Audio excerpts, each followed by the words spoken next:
One of the most insightful pieces of data on this issue is this recent survey right here. It asked a selection of Americans what they considered to be the minimum salary they would need to be financially successful. Now, most of the responses to these numbers have been laughing at the Gen Zs just entering the workforce who think that almost $600,000 a year is a realistic salary goal.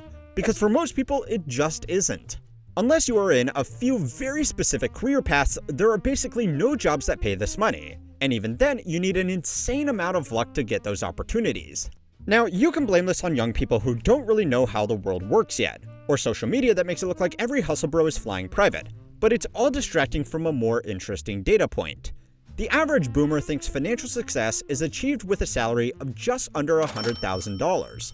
According to the Bureau of Labor Statistics, this is still almost double the median national salary. But in most major cities where people can actually find jobs that pay this much, $100,000 certainly doesn't afford a lifestyle of financial success.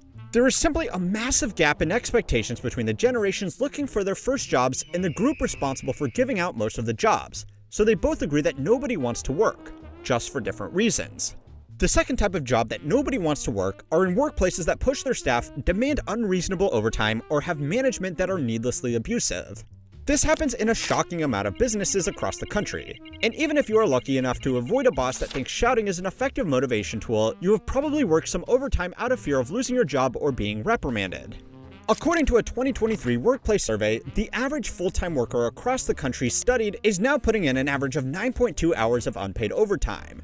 These jobs often don't have much trouble finding people to start, but they do struggle with high staff turnover.